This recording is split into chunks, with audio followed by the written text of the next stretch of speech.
welcome to this lesson for higher biology, which today is going to focus on animal welfare. Now, previously till now, we have been looking at the need for producing more food in farming.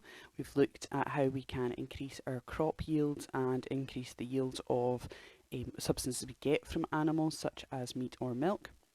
And we've also looked at how we can go about protecting our crops to improve that yield.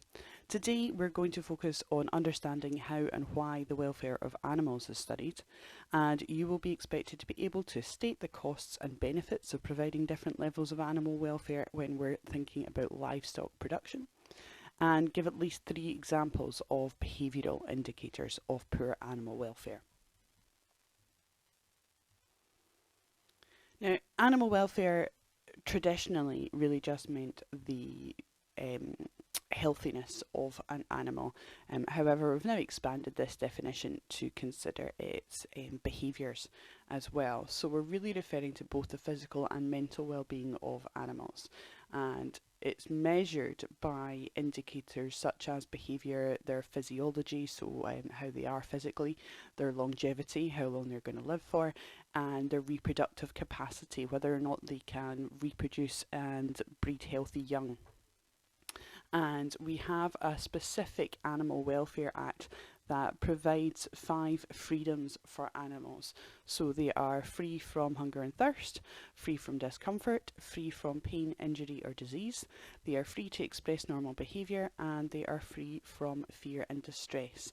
And this came into law, as I said, in 2006, and consequently we follow those 5 freedoms when we are looking at levels of animal welfare during livestock production particularly. Now, there are 2 extremes, if you like, of livestock production, and actually most places will probably fall somewhere in between these 2 levels. We really have intensive farming on the left here, and we have your more free-range organic farming, as you can see on the right. Now, intensive farming generally is considered less ethical than our free-range farming due to poorer animal welfare. It is usually more cost effective for the farmer. It generates a higher profit as the outgoing costs are lower. However, the animals with poor levels of welfare tend to grow less quickly, they're less likely to reproduce and more likely to suffer from disease. Now, providing higher levels of animal welfare is more expensive. You tend to have higher feed costs, you've got a lower yield for the same area, so you're not putting as many animals into the same space. You need to provide protection from predators. However, your contented, unstressed animals are going to grow better, they're healthier, they're at less risk of disease. They're also more likely to breed more successfully and generate products such as meat, milk or eggs that are higher quality and higher value. And their products can also be sold generally for more. Now, this results in long-term benefits for the farmer as well as for the animals. Now, generally speaking, animal welfare standards in the UK are fairly high, and that can mean that animal products from the UK are more expensive than from other countries. Now, when we're looking at how an animal may be, what their level of welfare might be like, we are considering their behaviour mainly. That's what we're looking at. And there are 4 main types of behaviour that might be seen when we're considering poor animal welfare.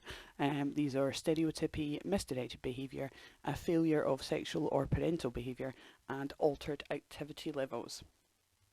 Now, a stereotypi is a behaviour pattern that usually takes the form of some kind of repetitive movement, and it lacks a lot of variation.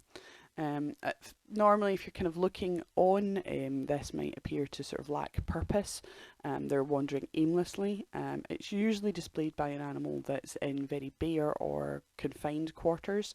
And when we enrich that animal's behaviour by including features that are more present in its natural habitat, like increasing the size of the enclosure, supplying space for normal and natural exercise, you see a reduction in these behaviours.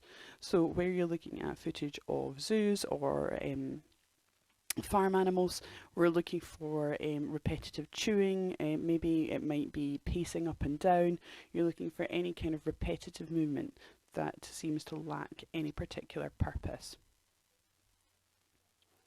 Now, we also have something called a misdirected behaviour, and this is where we have a normal behaviour, something that the animal would do in normal conditions, but it's directed inappropriately, so it's been taken the wrong way, and it's either towards the animal itself, towards another animal, or to its surroundings. So the animal might mutilate itself, it might excessively lick or pluck or chew its own feathers or its hair or even its limbs, as has been seen in some monkeys that were held in captivity. So when we see chickens that are held in cages and they don't have access to suitable flooring material, and they would normally peck around on the floor to forage, they'll peck on each other's feathers and on skin. And behaviour can also be seen misdirected towards the animal's surroundings. So there might be excessive sucking of inanimate objects or gnawing solid objects, so chewing cage bars, or as you can see, this horse gnawing on the top of its stable door over time. Now, we also see what we consider to be a failure in sexual behaviour or a failure in parental behaviour. And when we have poor welfare, and particularly when we have prolonged isolation, this can cause an animal to fail to reproduce successfully. If the animals do produce offspring, they may still reject them and fail to act as effective parents. And this is seen quite commonly in sheep, for example, where if something happens during the lambing season and the animals are startled, they will quite often reject their lambs and they'll have to be hand reared. Now, during early development, our young mammals and birds are going to need social contact with members of their own species, and ideally in a spacious environment, and that helps them develop into normal, healthy adults, and consequently be able to reproduce successfully. So obviously our giant pandas, we know, are typically pretty poor at reproduction. And as I've said, sheep quite commonly will maybe reject their young, and we need those young to be reared by members of the same species just so that they can learn the appropriate behaviours as they're growing older. Finally, we have altered levels of activity, and this is altered compared to what would be expected to be seen in the wild, really. And you may see animals displaying a very high level of activity, such as very hyperaggression, or you may see an animal displaying a very low level of activity, such as excessive sleeping. And both of these would indicate that it might be suffering as a result of poor welfare. And in order to combat this, we're really looking at changing their environment, considering isolation depending on the type of species that we've got, whether or not they work better with other members of the same species, whether they need more space or whether they just need an enriched environment, so having more items in their environment to replicate what would normally be seen as their natural surroundings. Now obviously that's really done in captive scenarios where we're looking at zoos, etc. However, it would also be appropriate where we're looking at livestock production, if we can replicate a sort of more wild or a more natural environment for our organisms or for our species as appropriate, then we can improve their welfare overall. So from that, you should know a little bit more about how and why the welfare of animals is studied. You should be able to state that we have different levels of animal welfare, such as more intensive farming versus your more free-range or organic farming, and that you are more likely to have more benefits long-term from the more free-range or organic style of farming. However, the costs are much higher. And that we have 4 main behavioural indicators of animal welfare, these being stereotypi, misdirected behaviour, failure of sexual or parental behaviour, and finally our altered levels of activity. As ever, please do get in touch if you've got any questions, leave a comment or send me an email on the address to follow.